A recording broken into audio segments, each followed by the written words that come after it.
अंतरराष्ट्रीय युवा विद्वान, जैन दर्शन में यूनिवर्सिटी टॉप व गोल्ड मेडलिस्ट, जैन सिद्धांत एवं न्याय विषयों को सरलता से समझाने वाले, यूएसए, इंग्लैंड, ऑस्ट्रेलिया आदि अनेक देशों में जैन धर्म की महती प्रभावना करने वाले, पंडित टोडरमल पुरस्कार, युवा विद्वत रत्न आदि अनेक पुरस्कारों से सम्मानित मूर्धन्य विद्वान डॉक्टर संजीव कुमार गोधा जयपुर द्वारा जानिए धर्म का मर्म। इस कार्यक्रम के पुण्यार्जक हैं श्रीमती सुशीला सराफ, पुत्र पुत्रवधू सुनील मीना सराफ, संजय सुलेखा सराफ, पौत्री सुमी, सालवी, मुस्कान, सागर सीमेंट पाइप इंडस्ट्री सागर। तीन भुवन में सार, वीतराग विज्ञानता, शिव स्वरूप शिवकार, नमो प्रयोग संहारिके। तीनों लोकों में सारभूत वीतराग विज्ञानता को नमस्कार कर दौलत राम जी के द्वारा लिखी गई है छेड़ाला। इस छेड़ाला नामक छोटे समय सार में गागर में सागर भरा हुआ है। ग्रंथ छोटा है, 100 छंद है, 100 छंद है समझ। अब 100 छंदों में कितनी बात आई होगी गागर में सागर है। और 100 छंदों को यदि लाइन से लिखा जाए ना पेज के ऊपर, पुलिस के पेज के ऊपर, तो 2 4 5 पेज में 5 7 पेज के अंदर पूरा हो जाता है। इतना ही ग्रंथ है। अब 5 7 पेज में लिखा हुआ ये ग्रंथ 200 साल पहले लिखा गया और कितना प्रसिद्ध है कि जन जन के पठन पाठन की विषय वस्तु बना हुआ है। शायद ही दिगंबर जैन समाज में कोई ऐसा व्यक्ति हो जिसने छेड़ाला का नाम नहीं सुना हो। छेड़ाला छेड़ाला छेड़ाला बहुत प्रसिद्ध है। बहुत तो मुझे याद है, मुझे जवानी याद है, बच्चों को याद है। हमने भी बहुत पहले 1992 के आसपास याद कर लिया था इसको। छेड़ाला पूरी याद करके सुन, सर्टिफिकेट है हमारे पास तो छेड़ाला याद करके सुनाने। तो ये बहुत सुंदर ग्रंथ है और बहुत सुंदर गंभीर भाव इसमें भरे हुए हैं। सुशीला जी ने पूछा वो आरती वाले की विषय मेरे आपके भी वहाँ छेड़ाला चलती है क्या? छेड़ाला क्यों नहीं चलती? तो चलती नहीं, नहीं बच्चों की नहीं। ऐसा समझते हैं कि छेड़ाला तो आप लोग थोड़ी ना चलाते हो, आप तो उनके पढ़ते होंगे स्वामी जी के। अजय सब विद्वानों के इनकार करते हैं, छेड़ाला वो भी पढ़ते हैं। छेड़ाला सब पढ़ते हैं। पहली ढाल में चतुर्गति के दुखों की परिस्थितियों के संदर्भ में बतलाया गया। बहुत मार्मिक ढंग से उस पूरे प्रकरण की व्याख्या की गई। फिर दूसरे नंबर पर उसके कारण बतलाए गए कि आखिर चारों गतियों में परिभ्रमण करने का कारण क्या है, मूल कारण क्या है। यह जीव चतुर्गति में किसके कारण से घूमा है। तो फिर यह बतलाया गया था कि मिथ्या दर्शन, मिथ्या ज्ञान और मिथ्या चारित्र यही इस जीव के चतुर्गति में दुखों के परिभ्रमण के कारण है। चारों गतियों में घूमकर ये जीव जो दुख उठा रहा है उसका कारण था मिथ्या दर्शन, उसका कारण था मिथ्या ज्ञान, उसका कारण था मिथ्या चारित्र। फिर मिथ्या दर्शन आदि क्या है इस बात को बहुत संक्षेप में बतलाया और कहा कि 7 तत्व संबंधी भूल वो थी मिथ्या दर्शन, अग्रहित मिथ्या दर्शन। और उनके साथ में जो कुछ भी ज्ञान था इन जुत विषय में जो प्रवृत्त ताको जानो मिथ्या चरित्र, वो मिथ्या चारित्र था। और मिथ्या ज्ञान किसे कहा गया था? उससे सहित जो कुछ भी ज्ञान है, विपरीतता से सहित, या ही प्रतीत जुत कछुक ज्ञान सो दुखदायक अज्ञान जान।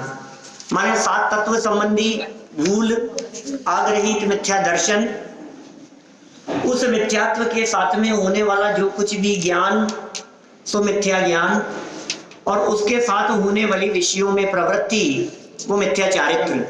ये सब आग्रहित की बात हुई। अब यहाँ ग्रहित मिथ्यात्व संबंधी बात 9 नंबर के श्लोक से प्रारंभ कर रहे हैं। 8 नंबर के श्लोक तक की चर्चा हम कल कर चुके, कल मतलब पिछले सेशन में कर चुके हैं। अग्रहित माने अनादिकाल से चला आने वाला मिथ्यात्व, और ग्रहित माने जो मिथ्यात्व नया ग्रहण किया हो वो है ग्रहित मिथ्यात्व। आगे आ जाओ थोड़ा सा, सब देखते रहे सदन। देखिए क्या कह रहे हैं यहाँ, 9 नंबर का छंद पढ़ते हैं हम लोग। जो कुगुरु कुदेव कुधर्म सेव पोषे चिर दर्शन मोह अंतर रागादिक धरे जे बाहर धन अंबर ते स्नेह। ओहो, देखो देखो क्या कह रहे हैं भाई, 2-2 लाइन पढ़ रहे हैं ना अपन। इस छंद में कह रहे हैं ग्रहित मिथ्या दर्शन की बात, और बात शुरू की है कुगुरु के संदर्भ में। ग्रहित मिथ्यात्व किसका नाम है? जो माने जो जीव कुगुरु कुदेव और कुधर्म की सेवा करता है, उनका सेवन करता है, उनके आगे अपना मस्तक झुकाता है। कह रहे हैं जो कुगुरु कुदेव और कुधर्म, 3 बातें कह रहे हैं यहाँ दौलत राम जी 200 साल पहले छेड़ाला में। पूरे जैन समाज में, दिगंबर जैन समाज में पढ़ाई जाती है। भट्टारक जी की नशिया में बैठक के समय ये चलती रहती है, अर्थ तक बतलाया जाता है, वहां अर्थ सहित चलती है। जो कुगुरु है, कुदेव है और कुधर्म है, इनकी सेवा करता है और पोषण करता है। पोष चालू हो गया क्या? पोष चल रहा है। पोषे, वो पोष महीने की बात नहीं है, पोषण करना किसका? चिर दर्शन मोह। चिर माने बहुत लंबे समय से चला आया, और दर्शन मोह माने मिथ्यात्व। बहुत लंबे समय से चला आया हुआ जो दर्शन मोह है, जो मिथ्यात्व है, उसका पोषण करता है, ये ग्रहित है। देखो, जो भूल अनादि काल से चली आ रही हो, वो भूल तो कहलाती है अग्रहित। अनादि काल से जो भूल चली आ रही थी वो अग्रहित कहलाती है, और यही भूल, इसी का जब पोषण किया जाता है वर्तमान मान्यताओं से, तो वो ग्रहित मिथ्यात्व कहलाता है। नया किसी के उपदेश से, परोपदेश से, किसी के सिखाने से, बाहरी वातावरण से, संयोग से जो हमने नया नया सीखा है, नई कमाई है, अब उसको कमाई क्या कहे, नई गवाई है, कमाई तो नहीं है, वो अच्छी चीज थोड़ी ना है। लेकिन जो भी पाप नया ग्रहण किया गया, और बड़ी बात तो यह है कि वो पाप जैसा दिखता नहीं है। खतरनाक बात यह है, सारी दुनिया जिसमें धर्म मान करके बैठी है, उसे यहाँ पाप कहा जा रहा है। पूरी दुनिया ये कह रही है, अरे इसमें क्या हो गया, इनके हाथ जोड़ने में क्या हो गया, इनके आगे मस्तक झुकाने में क्या हो गया, इनको यदि हमने पूज लिया तो क्या फर्क पड़ गया, किसी का बुरा तो नहीं कर रहे हैं, कि किसी का तो अच्छे ही है, भले ही है। कि सुन भाई, तेरी श्रद्धा लुट रही है, तुझे पता नहीं है ये ग्रहित मिथ्यात्व, इसके लिए कितना बड़ा पाप कहा गया है। यहाँ तो दौलत राम जी जो कह रहे हैं, जिसके आधार पर इन्होंने इस ग्रहित मिथ्यात्व की चर्चा को उठाया है, वे टोडरमल जी मोक्ष मार्ग प्रकाशक ग्रंथ के 192 नंबर पेज पर कहते हैं, वो कहते हैं सप्त व्यसनों से भी बड़ा पाप जानकर पहले इस ग्रहित मिथ्यात्व को छोड़ना, ये इतना बड़ा पाप है, क्योंकि ये पाप जैसा लगता नहीं है। कौन बड़ा पाप? जैसे देख करके सारा जगत ये कहे कि ये पाप है, ये पाप है, ये मत करो, वो बड़ा पाप है? या जिसे देख करके किसी को पाप लगे ही नहीं, वो बड़ा पाप है? बड़ा अपराधी कौन? बड़ा डाकू कौन? जिसके चेहरे से, जिसके मुंह से देख करके, हाथ में बंदूक देख करके हर आदमी कहे ये डाकू है, वो कोई बड़ा डाकू नहीं है। लेकिन छद्म भेष में छिपा हुआ, जिसे देख करके हर व्यक्ति कहे कि ये सज्जन है, और अंदर में उसकी वृत्ति खोटी हो, वो कहलाएगा एक बड़ा पाप, बड़ा पापी। तो ये ग्रहित मिथ्यात्व इतना ही बड़ा पाप है जो पाप जैसा दिखता नहीं है। देव गुरु और धर्म के प्रति विपरीत मान्यता, बहुत तरह का वर्णन हो सकता है इसमें, बहुत तरह का। यदि आपको विस्तार से जानना हो तो YouTube पर ये सारे प्रकरण आ चुके हैं। पुराने ऑडियो जब पहले चलाया था, 2013 में चलाया था, तो वो सब प्रकरण आ चुके हैं उसमें, तो आप वहां से सुन सकते हैं विस्तार से। अभी तो अपने को फास्ट चलना है, तो भी कुछ मार्मिक बिंदुओं की तरफ जरूर आपका ध्यान आकर्षित करूंगा। यहाँ क्या कह रहे हैं, जो कुगुरु हैं, माने कुगुरु कौन है, आप समझ में नहीं आती। कुगुरु कौन है भाई साहब, अरुण जी भाई साहब, कौन कुगुरु है? वो रामलाल जी हैं कि श्यामलाल जी हैं, किस किस का नाम ले? हम कौन, नहीं नाम नहीं ले सकते आप किसी का। चिन्ह बता दो आप। क्या चिन्ह की चर्चा कर रहे हैं यहाँ? कुगुरु। अच्छा, कुदेव कौन है? महावीर भगवान और पार्श्वनाथ भगवान के अलावा या 24 तीर्थंकरों के अलावा जो भी है वो सब कुदेव। ये सुनो, ये कुदेव, कुगुरु और कुधर्म क्या है? दुनिया में हर धर्म वाला अपने धर्म को कहता है यही सच्चा धर्म है।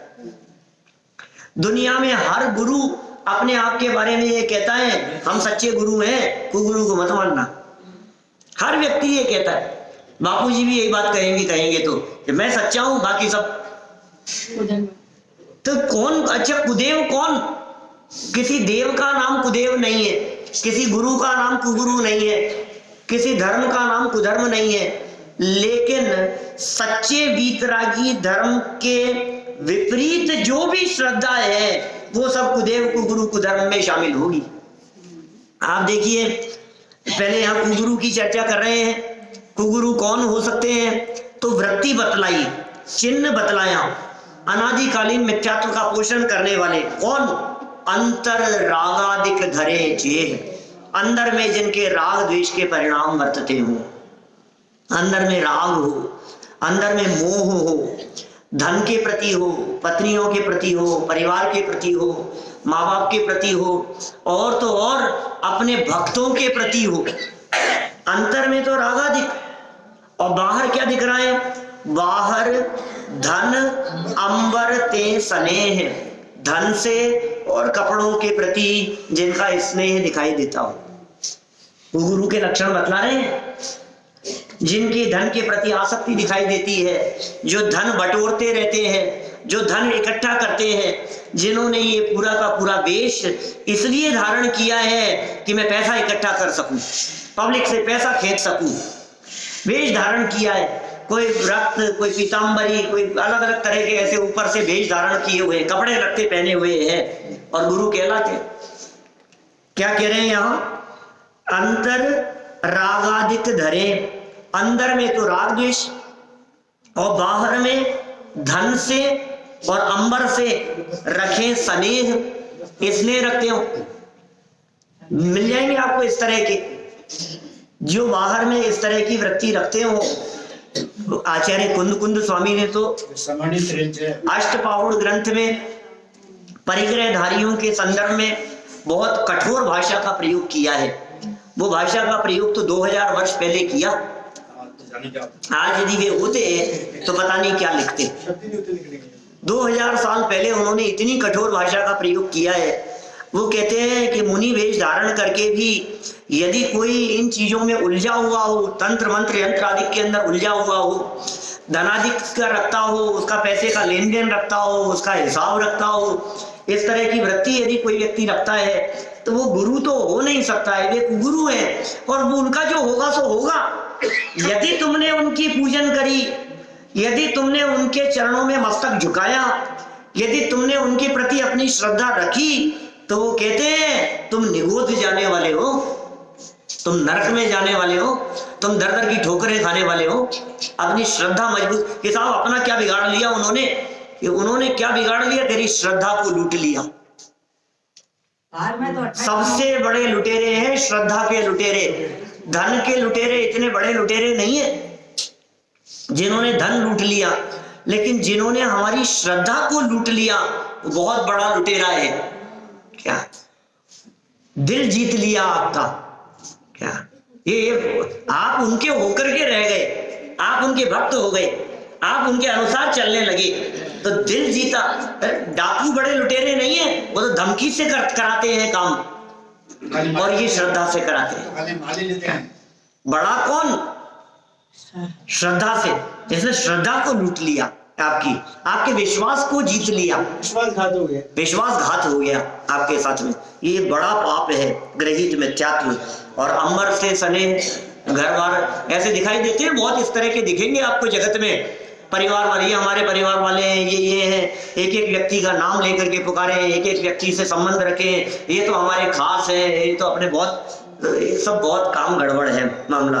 देखो इसी संबंध में एक लाइन और लिखी है नीचे वाली, कौन से 10वें छंद की एक लाइन, जिसमें कुगुरु का लक्षण बतलाया है। धारे कुलिंग लहि महंत भाव, एक कुगुरु जन्म जल फलनाव। ओहो, क्या कह रहे हैं? धारे कुलिंग, अंतर में राग, बाहर में कपड़े, धारण किया हुआ है कुलिंग, खोटा भेष, माथे पे 3 ऐसे लगा रखी लाइनें, ऊपर लगा रखा है तिलक और ऐसा भेष धारण कर रखा है। ऐसा जो भी भेष धारण किए हुए जगत में दिखाई देते हैं, और भस्म रखते हैं, किसी का कुछ करते हैं, किसी को कुछ उल्टा सीधा कहते हैं, अलग अलग तरह के वेशभूषा बना करके जो जगत में दाढ़ी बढ़ा करके ऐसे जो दिखाई देते हैं, सब कैसे हैं? लक्षण बतला दिए इन्होंने यहाँ। कषाय नहीं हो, राग नहीं हो, गुस्सा नहीं हो, द्वेष बुद्धि ना हो। अरे भाई इनको तो उड़ा देना चाहिए, ऐसी भाई साहब जो बुद्धि है, मार दो इनको, तो जान से मार दो, खत्म कर दो इन लोगों को। तो भाई साहब वो जो है, ये लक्षण नहीं हो सकते मुनिराजों के। मुनिराजों का लक्षण तो है, बाहर में जिनके तन पे न तार, अंतर में जिनके आनंद अपार, ऐसे मेरे मुनिवर हैं बारंबार नमः। क्यों, कौन है, कैसे है मुनिराज हमारे? बाहर में तन पे तार मात्र भी नहीं है, और अंदर में राग द्वेष नहीं है, तो अंदर में है क्या? क्या आनंद अपार। ये सहजता का आनंद बड़ा गजब का है। कुछ भी हो रहा हो, चाहे बाहर में आंधियां आ रही हो, तूफान चल रहे हो, बर्फ गिर रही हो, कितनी प्रतिकूलताएं आ जाए, लेकिन जो आपकी सहजता है, उस सहजता का आनंद ही बड़ा अपूर्व है। क्या? और ये तत्व ज्ञान के बल से आएगी, ये सहजता आएगी धीरे धीरे। आप कोशिश करेंगे तो ये सहजता आए बिना नहीं रहेगी, लेकिन कोशिश तो आपको ही करनी पड़ेगी। कल बहुत सुंदर नयों की चर्चा चल रही थी हमारे वहां, विद्यार्थियों को, शास्त्री वालों को जो नए चक्र चलता है ना, 47 नयों में अमृत चंद्राचार्य देव ने लिखा, एक स्वभाव नाम का नय, एक अस्वभाव नाम का नय। सुन लिया क्या आपने? एक स्वभाव नय और एक अस्वभाव नाम का नय। ऐसे गजब की बात कही उन्होंने। कहा, सुन, तू नियत स्वभाव में परिवर्तन नहीं कर सकता, लेकिन अनियत स्वभाव को संस्कारों के माध्यम से परिवर्तित किया जा सकता है। इसलिए अपने आप में ऐसे खोटे संस्कार डालने के स्थान पर कि मैं तो खराब हूं, मेरा कुछ नहीं, मैं तो पापी हूं, ऐसा ही हूं, सुन भाई, तू अच्छे संस्कार डाल अपने में। ऐसा कह रहे हैं गुरुदेव। गुरुदेव का वचन पढ़ा कल शाम की बात है। वो कह रहे हैं वहां, वो कहते हैं कि मैं परमात्मा हूं, मैं ध्रुव हूं, मैं अच्छा हूं, मैं ज्ञानी बनूंगा, मैं वेद विज्ञानी बनूंगा, मैं मोक्ष मार्गी होऊंगा, सम्यक दर्शन की प्राप्ति करूंगा, पर द्रव्य के बिना मेरा अनादिकाल से चलता आया है। ऐसे अच्छे संस्कारों के माध्यम से, अच्छी सोच के माध्यम से हम अपने आप को बदल सकते हैं, सुधार सकते हैं। लेकिन ये कह रहे हैं यहाँ, तू जिनकी संगति में बैठता है ना, क्या गड़बड़ होती है, ये प्रभाव पड़े बिना नहीं रहता। जो ग्रहित मिथ्यात्व का पोषण करने वाले कुलिंगी दिखाई देते हैं, उनके सानिध्य में बैठकर, उनके समागम में बैठकर तू अपने आप का अहित कर रहा है। सावधान रहे, अच्छा सोचो, अच्छा बोलो, अच्छा सुनो, अच्छा पढ़ो, अच्छा चिंतन करो, सबके बारे में अच्छे विचार रखो। जो तुम्हें काटा बोए ताई बोए तू फूल, है ना? कोई बात नहीं, जो उनका अच्छा सोचो ना, तुम बुरा क्यों सोचते हो? देखो कितनी सुंदर बात कह रहे हैं कि साहब वो जो है उनके बारे में अच्छा सोच करके तो पूजन कर रहे हैं उनकी। अब बोलो, अब ये ऐसे तर्क देता है सामने वाला व्यक्ति कि इनके बारे में अच्छा सोच करके तो पूजन भक्ति कर रहा हूं, कि सुन भाई इससे नुकसान किसका होगा? हम उनका विरोध करने के लिए नहीं कह रहे। पॉइंट नंबर 1 ध्यान रखना, आ जाओ, कभी विरोध नहीं करना, दुश्मन का भी विरोध नहीं करना। जो स्पष्ट दिखाई दे रहे हैं कि ये कुगुरु है, हम विरोध नहीं करते। विरोध तो हम किसी का भी नहीं करते। क्या विरोध क्यों करें किसी का? तो विरोध नहीं करना। तो फिर विरोध नहीं करने का अर्थ कोई ये समझ ले कि उनको पूजना, बोले ये भी नहीं हो सकता। समर्थन में सावधानी, समर्थन नहीं, हाँ समझ रहे। तो उनको पूज नहीं रहे तो क्या विरोध कर रहे हैं? विरोध नहीं कर रहे, हम साइलेंट हैं, हमें कोई मतलब नहीं है, चुप रहना, सीधी सी बात है। हम हमारा उनके साथ में किसी तरह का कोई मेल मिलाप नहीं हो सकता। तो रास्ते ही अलग ही है।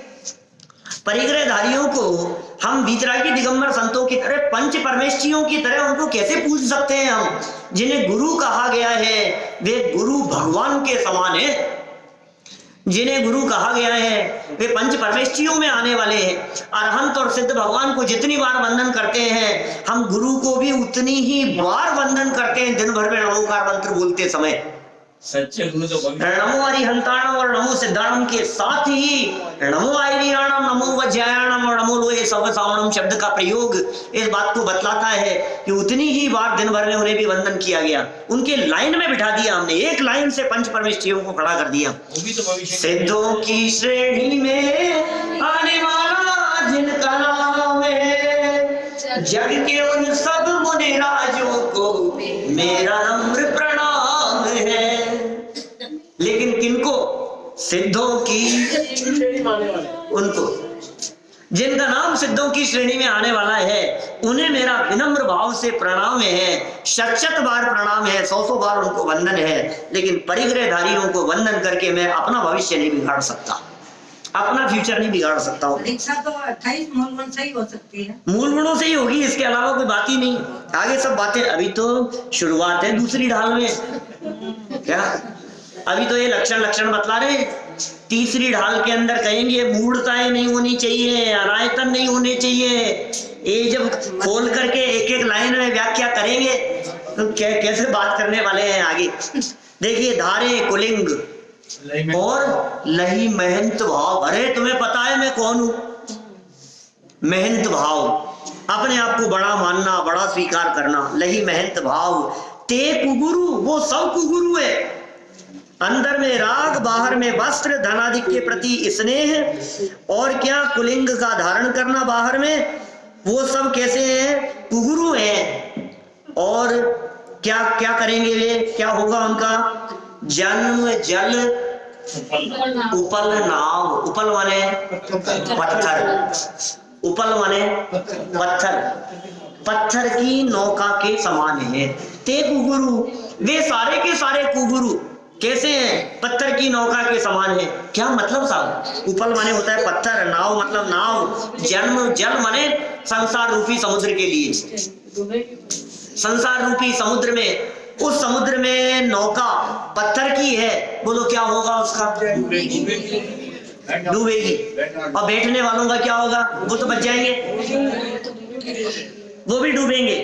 तो भाई वे जो कुगुरु हैं वे खुद तो डूबने ही वाले हैं और अपना समागम करने वाले लोगों को भी साथ में लेकर के डूबने वाले हैं। अपने झांझरी साहब, पंडित साहब सुनाया करते थे, लोभी गुरु लालची चेला और दो नरक में एलम चेला। गुरु भी लोभी क्या, और चेला भी लालची। गुरु को भक्त आ रहे जय जयकार कर रहा है तो उसे वो लोभ है, महंत भाव, उसे महंत भाव दिखाई दे रहा है। मेरी जय जयकार है, कई है आगे पीछे घूमने वाले सब होने चाहिए थोड़े बहुत अपने साथ में भी। अपन चले तो 10-20 लोग अपने साथ में चलने वाले होने चाहिए। तो महंत भाव मन में धारण किए हुए हैं। नंबर 1 बात तो ये हो गई। फिर शिष्य को क्या चाहिए कि इनकी पीछे लग जाएगी तो अपना भला हो जाएगा। कुछ दोनों ही तरफ, उसे भी लोभ लालच है और इन्हें भी है, और दोनों का क्या होगा? ठेलम ठेला है। ते कुगुरु जन्म जल उपल नाव। और सुनिए, इसमें और बारीक बात गुरु गुरु के संदर्भ में कह रहा हूं पहले, फिर देव के संदर्भ में भी लगाना, धर्म के बारे में भी लगाना। गुरु तो हो सच्चे, वीतरागी हो संत, 28 मूल गुणों का करते हो निरतिचार पालन, ऐसे हमारे भावलिंगी संत हो। और ऐसे मुनिराजों के पास में हाथ इसलिए जोड़े, चरणों में इसलिए पड़े कि अपनी दुकानदारी चलने लग जाए, इनकी पीछे लग जाएगी तो मेरा कल्याण हो जाएगा। तो तेरी यह मान्यता, ये कुगुरु का सेवन है। मान्यता सेवन है, मान्यता, वो कुगुरु नहीं है, वो खोटे नहीं है। यदि कोई निरतिचार पालन करते हैं मूल गुणों का, ऐसे वातावरण यदि जगत में कहीं किसी का दिखता है, जीवन किसी का दिखाई देता है, और उनकी पीछे इसलिए लगाए कि उद्धार हो जाएगा, कल्याण हो जाएगा, बिजनेस चलने लग जाएगा, घर में शांति होगी, आपस में झगड़े नहीं होंगे, ये जो तेरी मान्यता है, यह मान्यता गुरु का सेवन करना है। समझ में आई बात? चलें आगे वाले छंद की तरफ। थोड़ा 2-3 शब्द तो लेने ही चाहिए ना अपने को। देखो क्या कह रहे हैं, आगे वाला तो पढ़ ही लिया एक लाइन तो। धारे कुलिंग, धारे मतलब धारण करें, कुलिंग माने खोटा वेश। अभी तो स्पष्ट रूप से ही खोटे वेश वालों की बात कर रहे हैं। क्या? धारे कुलिंग लही महंत भाव ते कुगुरु है, और जन्म रूपी जल के लिए, जन्म मरण रूपी जल माने संसार रूपी समुद्र के लिए उपल नाव पत्थर की नौका के समान है। आगे, जो राग द्वेष मल करी मलिन, मनिता गदादि जुत चिन्ह चीन। आगे वाले लाइन भी पढ़ लो। ते है कुदेव तिन की जो सेव, छठ करत न तिन भाव। ओहो, क्या कह रहे हैं भाई साहब, देखो जरा ध्यान से। जो राग द्वेष रूपी मल से मलिन है, मल करी मल से मलिन है, राग के मल से, द्वेष के मल से, इनसे जो मलिन है। वनिता माने स्त्री, पत्नी, और गदा आदि, गदा हनुमान जी का गदा आदि शब्द का प्रयोग कर दिया। धनुष, बाण, त्रिशूल, ये सब ऐसे रखे हुए।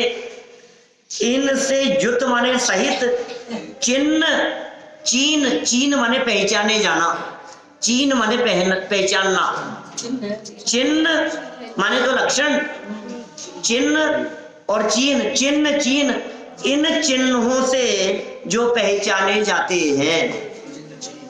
आप देखिए, हमारे 24 तीर्थंकर हो, चाहे भरत भगवान, बाहुबली भगवान आदि हो, उनके किसी के भी साथ में उनकी पत्नियां खड़ी हुई नहीं दिखेंगी, उनके बच्चे नहीं होंगे, उनके परिवार वाले नहीं होंगे, उनके तन पर वस्त्र नहीं होंगे, उनके साथ में अस्त्र शस्त्र नहीं होंगे।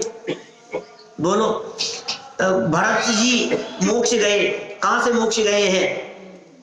भरत जी मोक्ष गए कैलाश पर्वत से।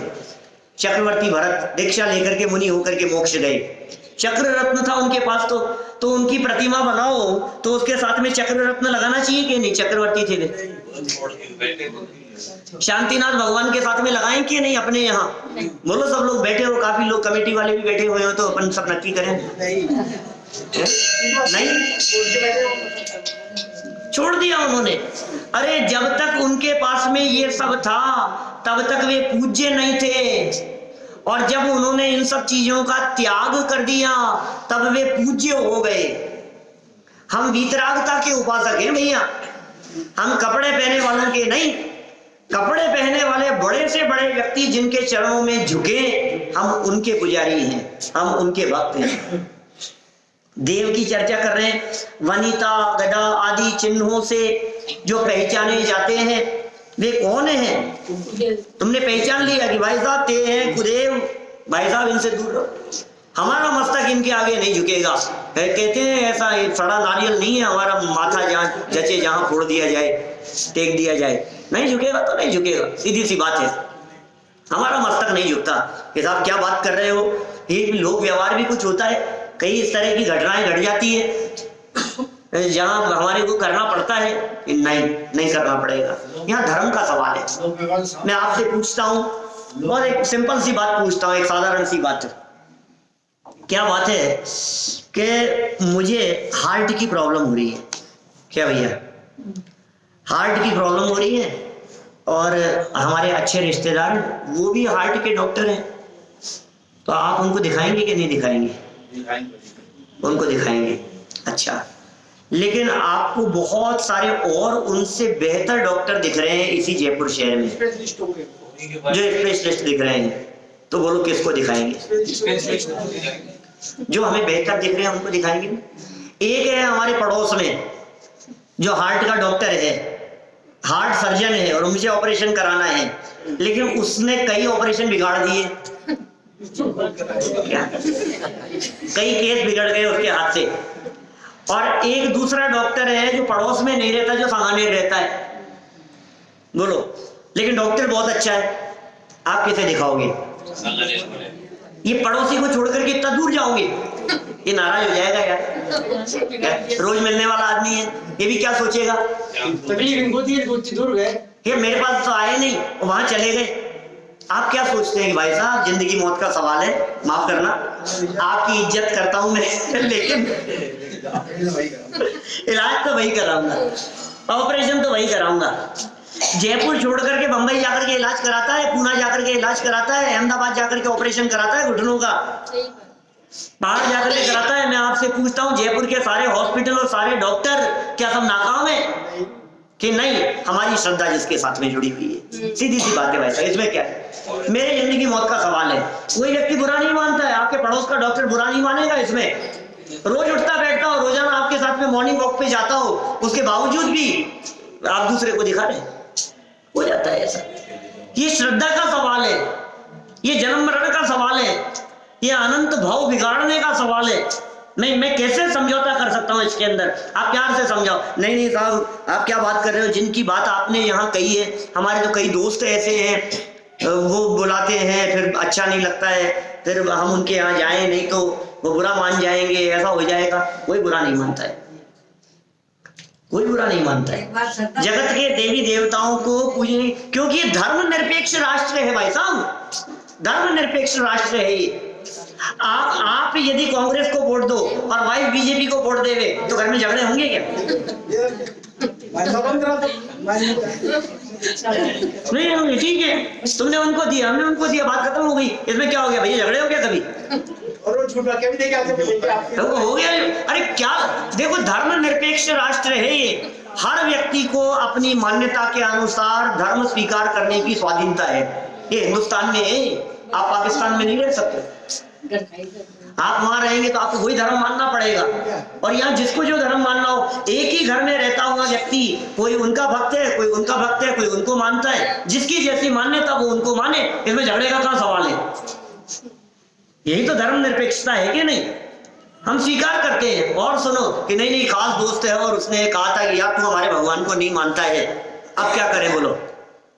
यार अच्छी बात नहीं, तूने अपमान किया, हमारे भगवान का अपमान कर रहा है, तू क्या हो क्या गया, इसमें क्या फर्क पड़ गया? हाथ जोड़ लेगा तो तेरा क्या बिगड़ जाएगा? ये देख भाई, मेरा मस्तक तो उनके आगे झुकता है जो मेरे आदर्श हो। मेरा आदर्श राजपाट नहीं है, मेरा आदर्श धन संपत्ति इकट्ठा करना नहीं है, मेरा आदर्श, हमारा आदर्श त्याग है, संयम है, वैराग्य है, ये हमारे आदर्श हैं। हमारा मस्तक वैरागियों के आगे झुकता है, हमारा मस्तक त्यागियों के आगे झुकता है। समझ में आ रही है बात? और सुन, यदि तुझे ऐसा लग रहा है ना कि मैंने तुम्हारे भगवान के आगे हाथ नहीं जोड़े, तो एक बात और सुन ले, महावीर भगवान भी जहाँ मुकुट लगाए हुए बैठे होते हैं ना, मैं उनके भी हाथ नहीं जोड़ता। अच्छा, महावीर भगवान के भी हाथ नहीं जोड़ता कि हाँ मुकुट लगे हुए। मैं राजकुमार महावीर का भक्त नहीं हूं, मैं राजा ऋषभ देव का भक्त नहीं हूं, मैं मुनिराज और भगवान ऋषभ देव का भक्त हूं। वो हमारे आदर्श हैं। तो बात समझ में आती है साहब, आप प्यार से समझाएंगे ना तो सबके समझ में आती है। जब उन्हें कहा कि मैं आदिनाथ भगवान को भी मस्तक नहीं झुकाता, जब उन्हें समझाया कि मैं महावीर भगवान को भी मस्तक नहीं झुकाता, किस अवस्था में? राजपाट की अवस्था में। और सुन गजब की बात, रामचंद्र जी और हनुमान जी के आगे भी मेरा मस्तक झुकता है, लेकिन त्याग करने के बाद की अवस्था में। समझ में आ रही है बात? हम राजा राम के नहीं, हम भगवान राम के भक्त हैं। समझ में आ रही है बात? हम राजा ऋषभदेव के नहीं, हम राजकुमार महावीर के नहीं, हम भगवान महावीर के भक्त हैं। समझ में आ रही है बात आपको? बात समझे? बात सच्ची है, यही तो कह रहे हैं यहाँ पर। तुम जो बनना चाहते हो, मस्तक किसके आगे झुकेगा हमारा?